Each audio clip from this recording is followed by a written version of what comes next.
اللہ تعالیٰ اپنے بندوں سے بڑا جلد راضی ہو جاتا ہے۔ وہ اپنے بندوں کو بہت زیادہ مشقت میں نہیں ڈالتا۔ وہ اپنے بندوں سے اپنی نعمتوں کا بدلہ نہیں چاہتا۔ بہت سخت مشقت والی عبادتیں نعمتوں کے بدلے نہیں چاہتا۔ وہ بڑی جلدی رحم فرماتا ہے۔ ماں پیار کرتی ہے اپنے بچے سے، لیکن وہ ناراض بھی ہو جاتی ہے بعض چیزوں پہ۔ بعض معاملات اس کا دل بھی دکھاتے ہیں۔ بعض جگہ وہ رو کے یہ بھی کہتی ہے کہ تو نے میری محبت کا کوئی نتیجہ نہیں مجھے دیا، میری ساری کمائی تو نے ضائع کر دی۔ والد بہت ساری جگہوں پہ ناراض ہوتا ہے، شکوہ کرتا ہے، کہتا ہے میری بیماریوں کی، پریشانیوں کی، بڑھاپے کی، کمزوریاں کا سبب بیٹے تو ہی بن گیا۔ یہ ساری تکلیفیں تو ٹھیک ہو جائیں تو میری شاید عمر بھی بڑھ جائے، صحت بھی ٹھیک ہو جائے، میں زیادہ دیر جوان رہ سکوں۔ ناراض ہوتے ہیں ماں باپ۔ اسی طرح ماں باپ راضی بھی ہو جاتے ہیں، وہ بڑی جلدی راضی ہو جاتے ہیں۔ میں اکثر کہتا ہوں کہ والد کو راضی کرنے میں 5-7 منٹ لگ جاتے ہیں، اماں تو 1.5-2 منٹ میں راضی ہو جاتی ہے۔ ابا جی کو 5-7 منٹ لگتے ہیں، کئی دفعہ کہنا پڑتا ہے، کوئی دلائل دینے پڑتے ہیں، لیکن والدہ کے لیے تو کچھ بھی نہیں۔ آپ نیرا جا کے پیروں میں بیٹھ ہی جائیں، کچھ بھی نہ کریں، آپ پورا روئیں نہ، رونے والا منہ ہی بن جائے تو اماں تو نرم ہی نرم ہے، جس وقت جو مرضی آپ کرا لیں ہو گیا۔ اللہ تبارک و تعالیٰ بلا مثال و بلا تشبیہ سمجھانے کے لیے عرض کرتا ہوں، اللہ بھی بعض معاملات میں اپنے بندوں سے ناراض ہو جاتا ہے۔ وہ کہتا ہے میں تکبر کرنے والوں کو پسند نہیں کرتا۔ وہ کہتا ہے فسادی پسند نہیں ہے۔ وہ فرماتا ہے کہ راہوں میں کجی کرنے والے پسند نہیں ہیں۔ وہ فرماتا ہے کہ بدعہدیاں کرو گے تو میں صبح قیامت تم سے سوالات کروں گا۔ اللہ تبارک و تعالیٰ بہت ساری چیزوں کو ناپسند کرتا ہے، ناراض ہو جاتا ہے۔ بلکہ نبی پاک صلی اللہ تعالیٰ علیہ وسلم نے فرمایا تم بات کرتے کرتے کوئی ایسا جملہ بول دیتے ہو کہ رب اتنا ناراض ہوتا ہے کہ تمہیں پتہ بھی نہیں ہوتا، تمہارے لیے جہنم کا فیصلہ کر دیتا ہے۔ اس لیے پہلے تولو پھر بولو۔ خود اپنے لفظوں کی تو تم پہرے داری کرو نا کہ میں کیا کہہ رہا ہوں۔ کوئی ایسا جملہ، کوئی ایسی بات وارث شاہ مان کری نہ وارثاندہ، کوئی ایسی بات نہ تمہاری زبان سے نکلے۔ اور حضور یہ بھی فرماتے ہیں کہ اس کا دوسرا پہلو بھی ہے، بعض اوقات تم بات کرتے ایسا جملہ کہتے ہو وہ اتنا راضی ہوتا ہے کہ تمہارے لیے جنت کا فیصلہ فرما دیتا ہے۔ مسلمان کو اب یہ حکم ہے، اس ساری گفتگو کا نتیجہ یہ ہے کہ وہ اپنے جذبات پر، خیالات پر، نگاہوں پر، زبان پر، کانوں پر تھوڑی توجہ دے، بے لگام نہ بنے، بے ترتیب نہ بنے، جو طبیعت میں آئے کر نہ گزرے، تھوڑا سا نہ سوچے سمجھے اور تھوڑا سنبھل کے چلے۔ کبھی ان کاموں کی طرف نہ جائے جن سے رب ناراض ہو جاتا ہے، ان کاموں کی طرف بڑھے جن سے اللہ راضی ہوتا ہے۔ میرے نبی پاک صلی اللہ تعالیٰ علیہ وآلہ وسلم نے ارشاد فرمایا، بعض احادیث میں لفظ یہ ہیں کہ اللہ اپنے بندوں کو دیکھ کے مسکراتا ہے جو اس کی شان کے لائق ہے۔ جس ترتیب سے ہم مسکراتے ہیں، جس ترتیب سے ہم روتے ہیں، جس ترتیب سے ہم کسی بات کا اظہار تشکر کرتے ہیں، خدا ان باتوں سے پاک ہے۔ اب بہت ساری حدیثوں میں آیا کہ وہ مسکراتا ہے، تو کیا مطلب ہے مسکرانے کا؟ تو علماء تفسیر نے لکھا ہے مسکرانے کا مطلب یہ ہے کہ وہ بڑا ہی راضی ہوتا ہے اپنے بندے سے، بڑا راضی ہوتا ہے، یہ مطلب ہے۔ ایک تو مسکرانے کا مطلب یہ کہ وہ بڑا راضی ہو گیا، وہ مسکرا دیا اپنے بندے پہ۔ اور ایک اس کا معنی خود نبی پاک صلی اللہ تعالیٰ علیہ وسلم نے بیان فرمایا۔ مسند امام احمد بن حنبل میں حدیث ہے، حضور سید عالم علیہ السلام سے صحابہ نے پوچھا یا رسول اللہ شہید تو بڑے لوگ ہوتے ہیں، شہیدوں میں افضل کون ہے؟ تو اللہ کے حبیب علیہ السلام فرمانے لگے وہ والا بندہ جو ڈٹ گیا تھا کافروں کے مقابلے میں، وہ ہلا نہیں، پوری طرح ڈٹ کے جو لڑا وہ شہداء میں افضل ہے۔ حضور فرماتے ہیں وہ جنت کے بالا خانوں میں سیر کرے گا اور رب اسے دیکھ کے مسکرائے گا، رب اسے دیکھ کے مسکرائے گا، اللہ تعالیٰ مسکراتا ہے اسے دیکھ کے۔ اور اگلے جملے میں حضور نے وضاحت کر دی، فرمایا جب رب دنیا میں کسی پر مسکراتا ہے نا تو اس کا معنی یہ ہے کہ قیامت میں پھر اللہ اسے حساب کوئی نہیں لے گا۔ جس پر اللہ دنیا میں مسکرا دیا اس سے کوئی حساب تو وہ کام ڈھونڈنے چاہیے نا جس سے اللہ مسکرائے. ویسے کبھی ہم ایسا کرتے ہیں کہ نہیں کہ کسی کو راضی کیا جائے؟ یہ کام ہم کرتے ہیں کہ ہماری کمپنی کا جو سربراہ ہے وہ ہم سے راضی رہے. جس ادارے میں ہم پڑھاتے ہیں اس ادارے کا بڑا ہم سے راضی رہے. یہ کرتے ہیں ہم، اس کے لیے کچھ نہ کچھ ہیلے بہانے ہم کرتے ہیں. برادری، قبیلہ، علاقہ، بستی، لوگ کسی طریقے سے ہمارے ساتھ مطمئن رہیں. کرتے ہیں نا یہ سارے کام. اس میں تھوڑی مشکل بھی ہمیں آتی ہے لیکن کرتے ہیں. کیا کریں، گھر میں بھی کئی دفعہ ایسا ماحول بنانا پڑتا ہے. چلیں ایک اور میٹھی مثال دیتے ہیں، زیادہ سمجھ میں آئے گی. چھوٹا بچہ خوش رہے، آپ اس کے لیے محنت نہیں کرتے. وہ چھوٹا ہے، اس کو خوش کرنا فرض ہے ابا پہ. لیکن وہ کہتا ہے کہ میں نے موٹر سائیکل لینا ہے. چھوٹا ہے، چلا ہی نہیں پائے گا، تو ابا پھر اسے راضی کرتا ہے، کہتا ہے بیٹے چھوٹا سائیکل لے لے، چل میں تجھے اڑانے والا جہاز لے دیتا ہوں. مقصود کیا ہے کہ اس کو ناراض نہیں کرنا، یہ روئے نہ، اس کا دل نہ ٹوٹے. ہو یارو سنو نا میں کیا کہہ رہا ہوں. اگر چھوٹے بچے کے لیے وہ چیزیں ڈھونڈتے ہو، میرے ابا جی نا اپنے نواسے کے لیے کھلونا لے کے آئے تو بچہ بڑا ہی کھیلا تو ابا جی کہنے لگے لو پیسے پورے ہو گئے. میرے بچے کو پسند بڑا ہے نا، پیسے پورے کر چھڑے نے. دیکھو نا جی کتنا اس کو راضی ہوا ہے. تو انسان کیا کرتا ہے کہ کوشش کرتا ہے چھوٹا بچہ بھی ناراض نہ ہو، تو وہ چیزیں وہ ڈھونڈتا ہے کہ اس کو کیا پسند ہے. چاکلیٹ لے جاؤں، فلاں چیز لے جاؤں، آئس کریم لے جاؤں. تو ایک بچے کے لیے، گھر کے لیے، سربراہ کے لیے اتنی محنت کرتے ہو، تو وہ کام بھی ہمیں ڈھونڈ کے تلاش کرنے چاہیے نا جس سے رب راضی ہوتا ہے، اللہ راضی ہوتا ہے. بتاؤں وہ کون کون سے کام ہیں؟ نبی کریم صلی اللہ تعالی علیہ وسلم نے ارشاد فرمایا 3 لوگ ہیں جنہیں دیکھ کے رب مسکراتا ہے. یا رسول اللہ صلی اللہ علیہ وسلم وہ کون کون سے؟ تو محبوب فرمانے لگے ایک وہ بندہ ساری مخلوق سوئی ہے، آدھی رات ہے، رات کا پچھلا پہر ہے، اس نے اٹھ کے وضو کر لیا، مصلی پہ کھڑا ہو گیا خدا کی یاد میں. فرمایا اسے دیکھ کے رب مسکراتا ہے جو اس کی شان کے لائق ہے.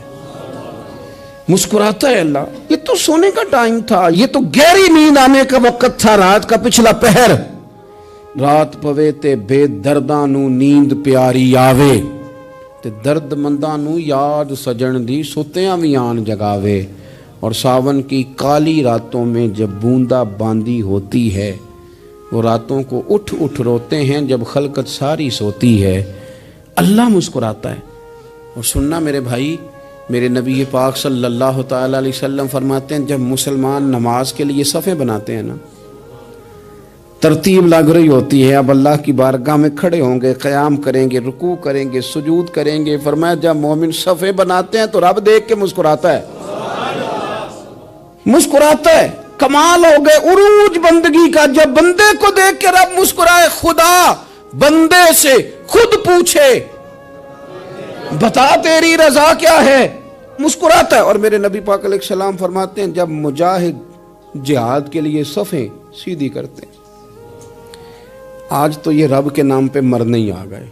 یہ صفوں میں کھڑے ہوں گے، ترتیب سے لڑیں گے، ترتیب سے گلا کاٹیں گے کافروں کا یا شہادت لیں گے. فرمایا جب جہاد کے لوگ صفیں بناتے ہیں تو رب انہیں دیکھ کے مسکراتا ہے. کتنے نصیبوں والا وہ بندہ ہے جسے دیکھ کے مسکرا دیا. او یار کبھی تیرا بیٹا تیرے سامنے مسکرائے نا چھوٹا، تو تیرا دل باغ باغ ہو جاتا ہے. تیری ماں بیمار کسی ایک دن صحیح طرح ہنس پڑے تو طبیعت خوش ہو جاتی. مجھے بتاؤ نا جس کا رب بھی اسے دیکھ کے ہنس پڑے، جو اس کی شان کے لائق ہے، کیا اس بندے کے نصیبیں ہیں، کیا اس کے مقدر ہیں. آپ اس مقام پر اپنے آپ کو لائیں. اب دیکھیں نا یہ حدیث آپ نے سن لی. اب ہم نے نا اس طرح صفحے نہیں بنانے جس طرح ساری دنیا. اب ذرا صفحے بھی شوق سے بنائیں گے. اب ذرا تھوڑا سا شوق پیدا کریں گے. بھئی یہ تو میں وہ کام کرنے لگا ہوں جسے دیکھ کے رب مسکراتا ہے. نبی پاک صلی اللہ علیہ وسلم نے فرمایا جب کو بندہ توبہ کرتا ہے نا، ہم توبہ کا رٹا لگاتے ہیں، یا اللہ میری توبہ یا اللہ. اور توبہ کا تو مطلب یہ ہے کہ پچھلے گناہوں سے پکی توبہ، آج کے بعد یہ غلطی نہ کرنے کا پکا وعدہ. تو نے ساری شب برات رو کے گزاری ہے، بتا سویرے جھوٹ جوڑنے کا ارادہ ہے تیرا؟ آج کے بعد رشوت تو نہیں نہ لے گا، ملاوٹ تو نہیں نہ کرے گا، یہ توبہ ہے. اور اگر سارے کام اسی طرح کرنے تو پھر یہ توبہ کا رٹا ہے. جتنا مرضی لگاؤ، حضرت علی بن ربیعہ رضی اللہ تعالیٰ عنہ فرماتے ہیں میں مولا علی کے ساتھ تھا، مقام حرہ کی طرف جا رہے تھے، حضرت علی نے ہاتھ اٹھا کے دعا مانگی ہماری تعلیم کے لیے، ورنہ حضرت علی ہم صحابہ کو محفوظ عن الخطا تو مانتے ہیں نا، ہاتھ اٹھا کے کہا اے اللہ ہمارے گناہ بخش دے، تیرے علاوہ کوئی معاف کرنے والا نہیں۔ اور پھر حضرت علی آسمان کی طرف دیکھا اور دیکھ کے نا حضرت علی بن ربیعہ کو تو مسکرائے۔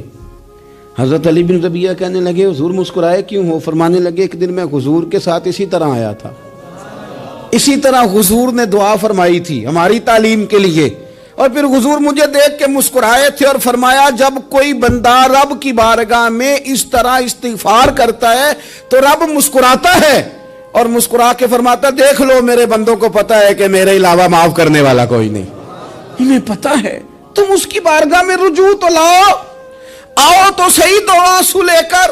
اقبال کہتے ہیں کہ موتی سمجھ کے شان کریمی نے چن لیا، قطرے دو گرے میرے ار کے انفعال کے، دو میں نے آنسو بہائے تھے تو اس کے کرم نے تو موتی سمجھ کے چن لیے۔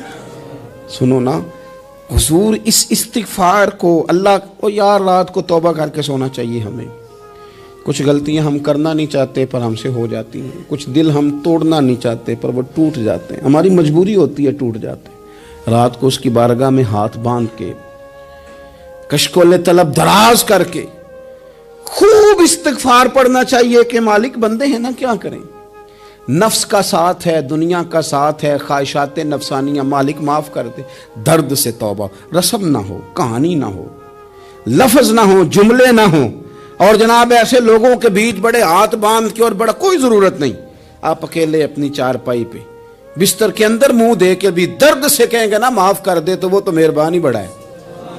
میرے نبی پاک صلی اللہ علیہ وسلم مثال دیتے ہیں، فرمایا ایک آدمی صحرا میں جا رہا، صحابہ سے حضور خطاب کر رہے ہیں، فرمایا ایک آدمی صحرا میں جا رہا تھا، اس نے اپنی اونٹنی پہ کھانا پانی پیسے ہر چیز رکھی ہوئی تھی، صحرا تھا بہت بڑا، درمیان صحرا کے گیا تو تھوڑا سا سستانے کے لیے آرام کرنے کے لیے اونٹنی سے نیچے اترا، اب اس نے اونٹنی کی لگام اونٹنی کی نکیل اپنے سرہانے کے نیچے رکھی، ہاتھ کے ساتھ پکڑی اور سو گیا، تھوڑی ہی دیر کے بعد جب اس کی آنکھ کھلی تو دیکھا اونٹنی غائب ہے، صحرا میں وہ پیدل نہ آگے جا سکتا ہے نہ پیچھے جا سکتا ہے، نہ دائیں نہ بائیں، کھانے کو روٹی نہیں، پینے کو پانی کا قطرہ نہیں، تھوڑا ادھر بھاگا ادھر بھاگا تھک گیا، کریم محبوب فرماتے ہیں وہ پوری طرح نڈھال ہو گیا اور مایوس ہو گیا، معاذ اللہ، مایوس ہو کے دوبارہ اسی جگہ آ کے لیٹ گیا جہاں پہلے لیٹا تھا، انتظار کرنے لگا کہ اب موت ہی آئے گی،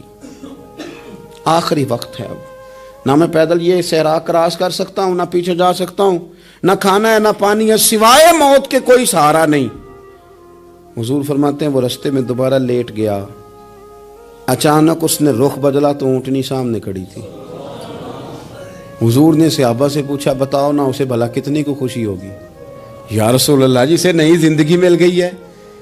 آپ دیکھیں نا سارے ڈاکٹروں نے کہہ دیا کہ اس کے تو گردے معدہ جگر ہر چیز ختم ہے، گھر لے جاؤ خدمت کرو، ہر طرف پریشانی ہے، وہ بندہ بھی سمجھ گیا ہے کہ آخری وقت آ گیا، کل جاؤں پرسوں جاؤں، تیاری ہو گئی، سب لوگ آ گئے، باہر والے بھی آ گئے، یہ ماحول ایک عجیب رنگ اختیار کر گیا۔ اچانک ایک ڈاکٹر نے آ کے کہا نہیں نہیں غلطی لگ گئی تھی۔ مجھے بتائیے انداز کیا ہوتا ہے؟ بغیر دوائی کے بندہ اٹھ کے کھڑا نہیں ہو جاتا، او میں تو بچ گیا ہوں۔ نبی پاک صلی اللہ علیہ وسلم فرمانے لگے اس کی اونٹنی مل گئی، بتاؤ بھلا اسے کتنی خوشی ہوگی؟ یا رسول اللہ وہ تو دوبارہ دنیا میں آ گیا۔ حضور فرمانے لگے اسے کچھ بھی خوشی نہیں ہوئی۔ جب کوئی رب کا گناہگار بندہ آ کے توبہ کرتا ہے، رب کو اس سے کئی گنا زیادہ خوشی ہوتی ہے۔ میرا بندہ آ گیا ہے، میرا بندہ آ گیا ہے، میرے گھر آ گیا، اس نے آنسو بہائے ہیں، اس نے کہا اللہ میں تیرا ہی ہوں، تیرا ہی رزق کھاتا ہوں، تیری ہی زمین پہ رہتا ہوں، تیرے نام سے میری سانسیں چلتی ہیں۔ وہ آ گیا، فرمایا اس اونٹنی والے سے زیادہ رب کو خوشی ہوتی ہے جب گناہگار آ کے توبہ کرتا ہے۔ گناہگاروں کے آنسو اس کی بارگاہ میں بڑے مقبول ہیں، لیکن ہم رسم ادا کرتے ہیں، توبہ نہیں کرتے، ہم اپنے آپ کے ساتھ دھوکہ کرتے ہیں، جھوٹ بولتے ہیں۔ ہم بندہ کوئی ناراض ہو جائے تو ہمیں کو نہیں نیند آتی، اس کے گھر چلے جاتے ہیں، ہم اپنے سارے رشتوں کو تعلقات کو مینٹین کر کے رکھنے کے عادی ہیں. ہمیں پتہ ہے کہ وہاں میں نہیں جا سکا تو بیٹا بھیجتا ہوں, فلاں شادی پہ میں نہیں جا سکا تو بھتیجا بھیجتا ہوں, بھائی بھیجتا ہوں. ہر تعلق کا ہم نے خیال رکھا کوئی روٹھ نہ جائے. لیکن کمال ہے نا, یہ نہیں سوچا کہ اگر رب روٹھ گیا تو جب وہ روٹھ جائے نا تو سارے رشتے بھی بندے کے پاس موجود ہوں تو کوئی کارآمد نہیں ہوتا. پھر کروڑوں روپیہ جیب میں ہوں تو ڈاکٹروں کی دوائیاں اثر نہیں کرتی. وہ روٹھ جائے تو پھر انسان اس طرح سے پھسلتا ہے کہ بڑے بڑے اس کے پاس دروازے ہوتے ہیں پر کسی جگہ اس کا ہاتھ نہیں لگتا. خدا را خیال کریں, دنیا روٹتی ہے تو روٹھ جائے, رب رسول ناراض نہ ہونے پائیں, اس کا خیال کریں. حضور فرماتے ہیں وہ مسکراتا ہے, اسے خوشی ہوتی ہے جب کوئی اس کا بندہ اس کی طرف رجوع کرتا ہے. میرے عزیزو, رسول پاک صلی اللہ تعالی علیہ وسلم نے ان لوگوں کے تذکرے کیے جنہیں دیکھ کے رب مسکراتا ہے. ہم نا گناہگاروں پر بھی فتویٰ دینے میں جلدی کرتے ہیں اور نیکی پر بشارت دینے میں بھی جلدی کرتے ہیں, حالانکہ یہ ہماری ذمہ داری نہیں. پتہ نہیں اللہ تعالیٰ کس کو کب توفیق توبہ دے کے اپنے قریب کر لے, لیکن بڑی جلدی ہے, بڑی جلدی فتویٰ دینے میں. اور یہ فتویٰ اب صرف مفتیوں کا نہیں رہ گیا, یہ میری طرح کے آپ کی طرح کے ڈھیروں لوگ ہیں جنہوں نے جیبوں میں فتوے ڈالے ہوئے. بھئی آپ نے کیوں ذمہ داری لے لی ہے جنت میں داخل کرنے کی اور نکالنے کی؟ یہ تو میرے رب کریم کا کرم ہے, وہ جس کو چاہے جب چاہے جتنا چاہے عطا کرے. لیکن کچھ لوگ نا بڑے پکے ہو گئے ہیں کہ شاید جو میں سوچ رہا ہوں وہی درست ہے. کبھی کبھی کچھ چیزیں عجیب بھی ہوتی ہیں, لہذا خدا کی رحمت پر بھروسہ کر کے بات کرنی چاہیے. اپنی مرضی کے فتوے نہیں داغنے چاہیے. وہ دیکھو جی فلانا بندہ یوں کر رہا ہے, آپ کو پتہ ہی نہیں پوری بات کا, آپ کو علم ہی نہیں پوری بات کا. حضرت بہاءاللہ نقشبند بخاری رحمت اللہ علیہ فرماتے ہیں میں حج کرنے گیا تو وہاں میں نے ایک آدمی کو کروڑوں کا کاروبار کرتے دیکھا تو میرے دل میں خیال ہے یہاں بھی اللہ اللہ کرنی چاہیے تھی, دنیا داری کر رہا ہے. لیکن فرماتے ہیں حج سے فارغ ہوئے تو میں نے دیکھا وہی بندہ سارا کچھ رب کی بارگاہ میں خیرات کر رہا ہے, اور سینکڑوں غریب حاجی ہیں جن کو پورے خرچے دے رہا ہے. تو میں نے وہی اپنی سوچ سے توبہ کی کہ میں کہاں تھا. بڑی جلدی کھڑے نہ ہو جائیں. حضرت حسن بصری رحمت اللہ تعالی علیہ ارشاد فرماتے ہیں کہ میں دریا کے کنارے گیا تو وہاں میں نے ایک شخص کو دیکھا, وہ اپنی ایک خاتون کی گود میں سر رکھ کے بیٹھا اور قریب ایک بوتل بھی پڑی ہے. میرے دل میں معاذ اللہ خیال آیا کہ دیکھو کس انداز میں ایک عورت کے ساتھ یہ ہے اور پاس بوتل بھی پڑی ہے, جانے شراب ہے. کہتے میں سوچ ہی رہا تھا کہ اچانک کی کشتی آ رہی تھی دریا میں, وہ ہجکو لے کھائے, کشتی میں 4-5 لوگ تھے, وہ دریا میں ڈوبنے لگے. وہ آدمی تیزی سے اٹھا, دریا میں چھلانگ لگائی, پہلے ایک کو نکالا, پھر دوسرا نکالا, پھر تیسرا نکالا. ایک بندہ رہ گیا, کہنے لگا حضور مجھے تو آپ نے گناہگار سمجھا ہے, میں تو بڑے غلط انداز میں یہاں بیٹھا ہوں, آپ نے جو سوچا چلیں گے چوتھا بندہ آپ نکالنا ہے, کرے نا یہ کام, کرے نا یہ کام. بڑے بھولے بھالے بڑے اللہ والے, ریاض آپ کو بس ہم ہی جانتے ہیں. اتنی جلدی فتویٰ. حضرت حسن بصری فرماتے ہیں میں پشیمان ہوا, میں نے کہا مجھے تیرنا نہیں آتا, تو دیر نہ کر چوتھا ڈوب نہ جائے. کرتے اس نے چھلانگ لگائی, چوتھا بھی نکال لایا اور کہنے لگا حضرت آپ نے جلدی کی سوچنے میں, یہ بی بی میری ماں ہے اور یہ سرکے کی بوتل ہے.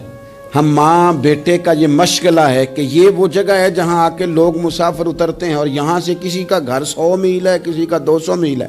ہم صبح سرکہ کھجوریں روٹیاں لے کے یہاں آتے ہیں, مسافروں کی نوکری کرتے ہیں, کوئی پریشان ہو تو مدد کرتے ہیں. حضرت خواجہ حسن بصری فرماتے ہیں میں نے معافی مانگی, ان سے بھی مانگی, رب سے بھی مانگی. انہوں نے مانگ لی نا, بزرگ تھے, پر ہم کو نہیں تیار مانگنے کو. ہم ہر وقت بدگمانیاں, وہ فلانے جرم کرتا تھا, میں اسے اب کیسے نیک مان لوں. بھئی اب وہ نمازی ہے, خدا کے گھر آتا جاتا ہے, اب اللہ کی بارگاہ میں حاضر ہوتا ہے. جب رب نے معاف کر دیا تو بھی سوچ بدل جا. سنیں حضور کیا فرماتے ہیں. نبی پاک صاحب الاخلاق صلی اللہ تعالی علیہ وسلم فرماتے ہیں, مسند امام احمد بن حنبل دیکھیے, فرمایا رب اس وقت بڑا ہی مسکرائے گا جب قاتل بھی جنت میں جائے گا, مقتول بھی جنت میں جائے گا. یا رسول اللہ مقتول تو گیا, یہ قاتل کیسے چلا گیا؟ حضور فرماتے ہیں جائے گا, اور جائے گا اور رب مسکرائے گا جو اس کی شان کے لائق ہے. یا رسول اللہ کس طرح؟ تو نبی پاک صلی اللہ علیہ وسلم فرمانے لگے اس نے ایک مومن کو قتل کیا تھا، وہ شہید ہو کے جنت میں چلا گیا، اب اللہ نے بعد میں اسے توبہ کی توفیق دے دی۔ پہلے اس نے کلمہ پڑھا، پھر یہ میدان میں اترا، کافروں سے لڑا، یہ شہید ہوا، رب نے اسے بھی جنت دے دی۔ قاتل بھی جنت میں، مقتول بھی جنت میں، اور بات اتنی انوکھی ہے کہ رب دیکھ کے مسکرا رہا ہے، جو اس کی شان کے لائق ہے۔ ہم جلدی میں ہیں، ہم انتظار نہیں کر رہے کہ شاید توبہ کر جائے، ہم انتظار نہیں کر رہے، لیکن میرے عزیز اتنی جلدی نہ کریں۔ سوچوں کا صاف ہونا، ذہنوں کا پاک ہونا، اور لوگوں کے بارے میں گمان کا اچھا ہونا۔ آپ کسی نفسیات کے ڈاکٹر کے پاس چلے جائیں، اسے کہیں ٹینشن بڑی ہے، میں ان کے مضامین پڑھتا رہتا ہوں، وہ سب سے پہلا سبق آپ کو یہ پڑھائیں گے کہ اچھا سوچا کریں۔ اچھا سوچنے سے بندہ تندرست رہتا ہے۔ کس سے بندہ تندرست رہتا ہے؟ ہیں جی، واقعی، یعنی اس والے پڑوسی کے بارے میں بھی اچھا سوچنا ہے گھر میں، اس والے کے بارے میں بھی، چھوٹے بھائی کے بارے میں بھی اچھا سوچنا ہے، اور بڑے کے بارے میں بھی اچھا ہی سوچنا ہے۔ یعنی اپنی برادری قبیلے کے بارے میں بھی اچھا سوچیں، جو قبیلے کا نہیں اس کے بارے میں بھی چلیں تھوڑا سا اچھا سوچ لیں۔ اپنے بارے میں تو اچھا سوچا ہے بڑا، میں کہتا ہوں کہ ہم اپنی غلطیوں سمیت اپنے آپ سے بڑا پیار کرتے ہیں، اور دوسرے کی ایک غلطی نظر آ جائے تو ہمیں گھین آنے لگ جاتی ہے۔ آپ جلدی نہ کریں، مالک نے موقع دیا ہے بندوں کو، نہ وہ کسی کا رزق چھین رہا ہے، نہ سانسیں چھین رہا ہے، وہ اپنی زمین پہ چلنے بھی دے رہا ہے، رہنے بھی دے رہا ہے۔ تو جب اس نے موقع دیا ہے، آپ بھی تھوڑا موقع دیں۔ اللہ بڑا کریم ہے، دروازے کھولے گا، اس کے بندے اس کی بارگاہ تک پہنچیں گے۔ بدگمانیاں اور پھر بدگمانیوں کا عروج، اور اس لیول تک جا کے بات کر دینا کا جہاں سے خوف آئے کہ یار یہ بات نہیں کرنی چاہیے۔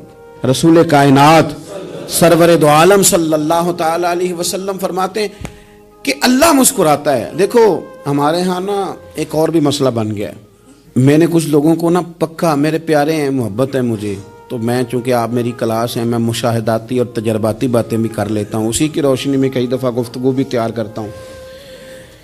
کچھ لوگوں نے نا پکا ذہن بنا لیا یہ کہنے کا کہ ہاتھ بڑا تنگ ہے، پکا، آپ جس وقت پوچھ لیں ان کا ہاتھ اور بڑا ہی زیادہ تنگ ہے۔ آپ یقین کریں، بہن کا جو خامند ہے وہ کہہ رہا ہے جا حصہ لے کے آ، تیرے بھائیوں کی کمائی تو نہیں، تیرے ابا کی ہے، لے کے آ۔ وہ بیچاری اس کی منتیں کر رہی ہے، کہتی ہے اگر جاؤں گی نا تو وہ کہیں گے حصہ لے جا، آج کے بعد ہمارے گھر نہ آنا، میرا دروازہ نہ بند کرو، مہربانی کرو۔ اور بھائی سے بات کرتی ہے تو کہتا ہے ہاتھ ہی بڑا تنگ ہے، جب ٹھیک ہوگا تو دے دوں گا۔ نہ کریں یہ ظلم۔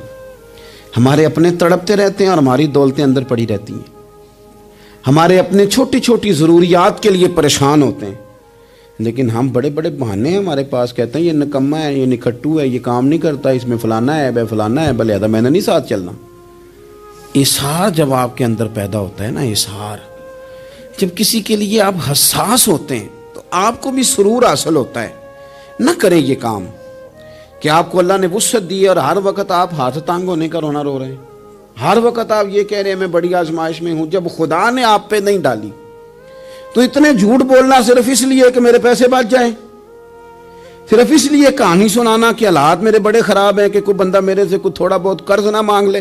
سنو، نبی پاک صلی اللہ علیہ وسلم کے پاس مہمان آ گیا، بخاری مسلم ہے، حضور نے ازواج مطہرات کے گھروں میں پیغام بھیجا، کچھ چیز ہے ضیافت کے لیے؟ یا رسول اللہ کچھ بھی نہیں، یہ دو جہاں کے شاہ ہیں اور پاس کچھ رکھتے نہیں، دو جہاں کی نعمتیں ہیں ان کے خالی ہاتھ میں۔ یا رسول اللہ کوئی چیز بھی نہیں۔ حضور نے صحابہ کے مجمع پہ نظر ڈالی، یا رسول اللہ صلی اللہ علیہ وسلم حکم ہو، تو حضور فرمانے لگے تم میں سے کوئی بندہ ہے جو اسے گھر لے جائے روٹی کھلائے؟ ایک صحابی اٹھے فوراً، حضور میں لے کے جاتا ہوں کھانا کھلاتا ہوں۔ فرماتے ہیں میرے گھر میں صرف بچوں کا کھانا تھا، یہ نہیں کہ فریزر بھرا ہوا ہے نعمتوں سے، صرف بچوں کا کھانا، یہ نہیں کہ کسی کو دیکھ کے اپنی ہنڈیا پہ برتن دے لیا، صرف بچوں کا کھانا۔ کہتے ہیں گھر گیا، بیوی سے کہا کیا کیفیت ہے؟ کہنے لگی بچوں کی روٹی ہے۔ میں نے کہا بچے سلا دے، صبح ناشتہ کر لیں گے۔ تو کہنے لگی آپ کیا کھائیں گے؟ تو میں نے کہا نہ میں کھاؤں گا نہ تو کھائے گی، مہمان جو نبی پاک کا ہے۔ کہا اچھا، اب ذرا تجویز دیکھو میاں بیوی کی سوجھی آپس میں، کہتے ہیں کھانا لگا دینا، کیونکہ ایک آدھ بندے کا کھانا ہے، اپنی غربتوں کا ہر جگہ اظہار کرنا، رونا رونا، یہ دیکھو غربت کیسے چھپائی جا رہی۔ اس کو کہا نہیں کہ چل تو تھوڑا رحم کھا، تو آیا ہے تو تھوڑا رحم کھا، یہ نہیں کہا اٹھ کے نا تو کھانا رکھنا اور اٹھ کے نا چراغ ٹھیک کرنے کے بہانے بجھا دینا۔ ہم دنیا والوں کے سامنے کیوں اپنے دکھ بیان کریں؟ ہم جو کہیں گے رب رسول کی بارگاہ میں کہیں گے۔ تو نا چراغ ٹھیک کرنے کے بہانے، اہلیہ اٹھی کھانا دینے کے بعد چراغ ٹھیک کرنے کے بہانے بجھا دیا، خامد بھی ہاتھ چلاتے رہے، بیوی کبھی برتن رکھتی کبھی اٹھاتی، پتہ چلے کہ کھانا کھا رہے ہیں، کھانا کھایا جا رہا ہے۔ کہتے ہیں مہمان پیٹ بھر کے کھانا کھا گیا، یہ کام ہوا رات کے اندھیرے میں، اس وقت ہوا جب چراغ بھی بند تھا، اس وقت ہوا جب کوئی دیکھنے والا نہیں تھا، کسی پڑوسی کو بھی خبر نہیں تھی۔ فرماتے ہیں صبح کے اجالے میں اس مہمان کو لے کے مسجد نبوی میں نے قدم رکھا تو نبی کریم نے فرمایا رات جو تم نے کام کیا ہے نا اسے دیکھ کے میرا رب بڑا مسکرایا ہے، اللہ بڑا مسکرایا ہے۔ اللہ تر دامنی پہ شیخ ہماری نہ جائیے، ہم دامن نہ چھوڑ دیں تو فرشتے وضو کریں، یہ شان ہے صحابہ کی۔ نبی کریم علیہ السلام نے فرمایا رب رات مسکرایا تیرا یہ انداز دیکھ کے، اور اس نے قرآن نازل کیا وَيُؤْثِرُونَ عَلَىٰ أَنفُسِهِمْ وَلَوْ كَانَ بِهِمْ خَصَاصَةٌ۔ کچھ لوگ وہ ہیں جنہیں بڑی بھی ضرورت ہو تو دوسروں پر اثار کر دیتے ہیں، قربانی دے دیتے ہیں۔ رب مسکرایا ہے، اندر پیسے رکھے ہوئے ہیں، اندر پیسے رکھے ہوئے ہیں، اور بہن آ کے منت کر رہی ہے کہ بھائی حالات بڑے خراب ہیں، تھوڑی سی مہربانی کر، تو کہتے ہیں بہن پردہ ہی ہے بس، کیسے بتاؤں تجھے حالات، تجھے کیا بتاؤں کام کتنی مشکل سے چلتا ہے، یہ پردہ یہ بس۔ بہرحال اگر تو نے کہا ہے نا 50,000 تو میں زیادہ نہیں کوئی 20 کو دے دوں گا تجھے، وہ بھی خاصی نیکی کر کے، وہ بھی بتا سکھا کے۔ رات اماں پہ علیحدہ سے احسان چڑھاؤں گا، ابا پہ علیحدہ سے چڑھاؤں گا کہ تمہاری بیٹی کے ساتھ تعاون کر رہا ہوں، سارے علاقے کو ویسے ہی بتاؤں گا۔ اور وہ غریبنی بیچاری 20,000 لے کے گھر گئی ہے، پھر سفارشیں کر رہی ہے کہ مہربانی کرو۔ میں نے ایسے بھی دیکھے ہیں جو پہلے بیوی کو پکڑاتے ہیں تو دے، اس لیے کہ پھر وزیر اعظم تو ڈنڈا نکال لے گا تو بڑا مشکل ہو جائے گا پھر گھر میں رہنا، لہذا وہ یہ تو آگے لگ۔ یہ کیا لہجہ ہے آپ کا؟ یہ تو کسی کو بھی دیں تو چھپا کے دینے کا حکم ہے، کسی کو بھی دیں تو ہمیں حکم یہ ہے کہ سیدھے ہاتھ سے دینا ہے، الٹے کو خبر۔ اور یہ جو بالکل ہی اپنے ہیں ان پر تو پردہ پوشی آپ کے لیے ویسے ہی ضرورت تھی۔ میرے عزیز رب مسکراتا ہے، میرے نبی پاک علیہ السلام نے یہ اعمال ہمیں بتائے جن پر اللہ مسکراتا ہے، خوش ہوتا ہے۔ اور بعض لوگوں کو حضور نے نامینیٹ کیا، حضرت سعد بن معاذ رضی اللہ تعالیٰ عنہ عظیم صحابی تھے، یہ وہ خوبصورت صحابیاں جن کے جنازے کو کندھا میرے نبی پاک نے عطا فرمایا، حضور نے کندھا عطا فرمایا، کمال ہو گئی۔ نرخ بازار محبت کا انوکھا ہی ہو گیا، خود خریداروں میں شامل آ کے مولا ہو گیا، حضور نے کندھا دیا۔ حضرت سعد بن معاذ رضی اللہ تعالیٰ عنہ کا جب جنازہ اٹھا ان کی والدہ رو پڑی، بڑے درد سے روئی، ماں تھی نا، ان کی آواز جب حضور تک گئی تو نبی پاک نے فرمایا آنسوؤں کو روک لے، آواز کو کم کر لے، تیرے بیٹے کی تو جب روح پرواز ہوئی ہے تو رب مسکرایا ہے، جس کے آنے پہ رب راضی ہو مسکرا دے جو اس کی شان کے لائق ہے۔ یہ تو وہ لوگ ہیں کہ جن کے جانے پر نا رب، وہ کسی نے کہا تھا کہ میرے مرنے پہ ہر سو شور مچ جائے گا، دیکھو گے